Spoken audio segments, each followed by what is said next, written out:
And the South African Trade Union Congress in the Northwest is preparing for the nationwide strike action on Thursday. Cosatu and its affiliates are planning a protest against unemployment, wage cuts, poverty and inequality.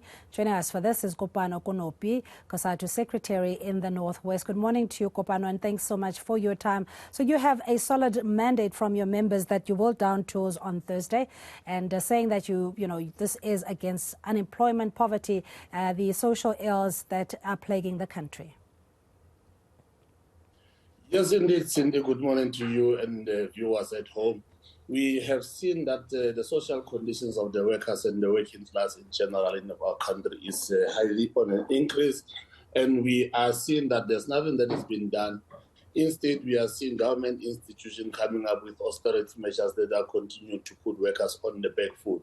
We see the Reserve Bank not being helping much, but targeting the workers and the working class on hiking the interest rate, which we believe that it puts in the workers into a bad foot, because when interest rates go up, the payments in terms of the repayments of the loans of the workers, in terms of houses, cars, and any other loans that they have taken, goes up. And we are seeing the increasing in terms of the unemployment, the increase in terms of the retrenchments, and many workers are working under unsafe and what we call not safe working, reliable working conditions. That is some of the reasons why we are calling for this strike tomorrow on Thursday. All right. And is this a strike that is legitimate and that you are guaranteed will take place, or are you still in the process of receiving that permission, so to speak? We have served a Section 77 notice with NETLEC, and we have received a certificate. So this is a protected strike. It is a legitimate strike. We have applied in terms of the rules, in terms of the regulations of Gathering Act in all of the cities in the Northwest, and we have been given permission to march. So this is a protected strike. This is a legitimate strike. No worker should be victimized for participating in the strike. All right. While it is the right of the worker to demonstrate their frustrations in a protected and highly organized march, I don't know what much of an impact does it do, especially if you have such a plethora of issues that you're marching for?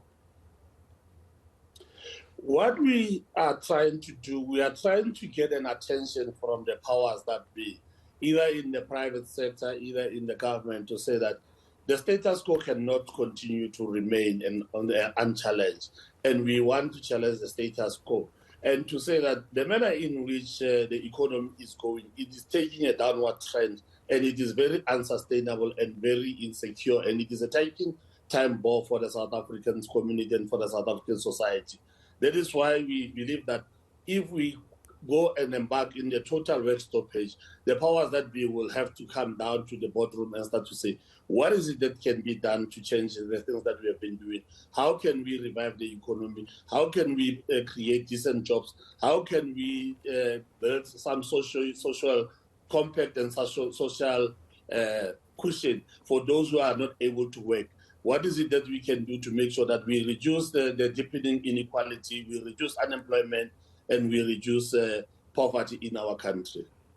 Rekupano, but is there no other bargaining council or any other vehicle that you can utilize to vent your issues? Because taking a day off work, and I'm not sure if this is no work, no pay scenario, is there no other way of averting the strike actions, or do you feel that this is the most effective way of exerting your influence, as it were? The issues that we are raising are just above the normal bargaining issues, while the bargaining issues are being included in the strike. These are the issues that wants a social engagement within the partners and everybody in society who cares about the economy of our country and the social well-being in our country. That is the one part. So we are saying that there must be doors open for engagement so that we can be having a thoroughgoing discussion in terms of what policy measures can be changed, what is it that we can do to revive the economy. That is one point. But if you look at it as workers, for us to persuade the powers that be, the only tool that we have, it is a strike and to withdraw our labor. There's no other tool that we have as workers to persuade the powers that be to come into the table to start to renegotiate what is happening and to change what is the current status quo and make it a total different status quo that is beneficial for the community at large and the workers and the working class. All right, so the strike, let's just talk about the economy, though, because we know there are market conditions, including external or geopolitical influences that not only drive the economic prospects, but also the costs, not only of borrowing money for the state to run, but also in terms of your commodities, your crude oil impacting on petrol, etc. How is this strike then going to change those dynamics within the economic landscape to ensure that there is economic growth? Firstly, we need some sort of policy change. If you look at South Africa, our country, we are much more export-driven and exporting what we call raw material. If we can start to reindustrialize our country, but before we start to do the reindustrialization of our country, we must first sort out the load shedding, because there's no company that will want to come and build industries when there's no energy security. If we can reindustrialize our country first, it will be able to create jobs and much more decent jobs, and it will add value in terms of the commodities that we are exporting in South Africa generally. And that is some of the things that you put it correctly, that it is much broader than much more of the geopolitical things.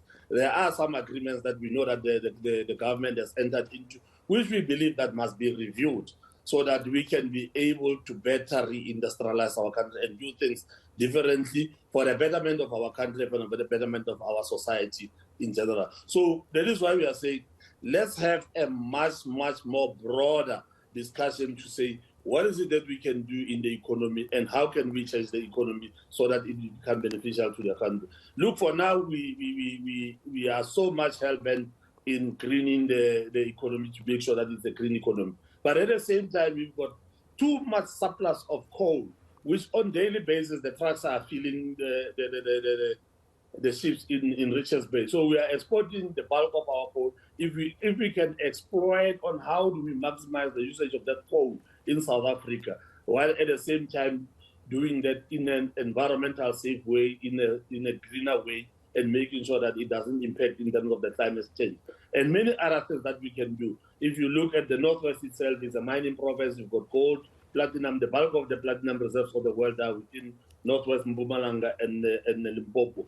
What is it that we can do, the platinum beneficiation in the three provinces? What can we do to make sure that the platinum jobs remains in South Africa, in particular in the Northwest and in the three provinces that I talked about? All right, we're going to have to leave it there. I understand that you're talking about policy reform, maybe more emphasis of beneficiation. There are policies in place like your Black Industrialist program and other government levers to ensure that, we stimulate the economy. But nonetheless, Mr. Kopano Konopi, Cosatu Secretary in the Northwest, speaking to us this morning, really appreciate your time. Thank you.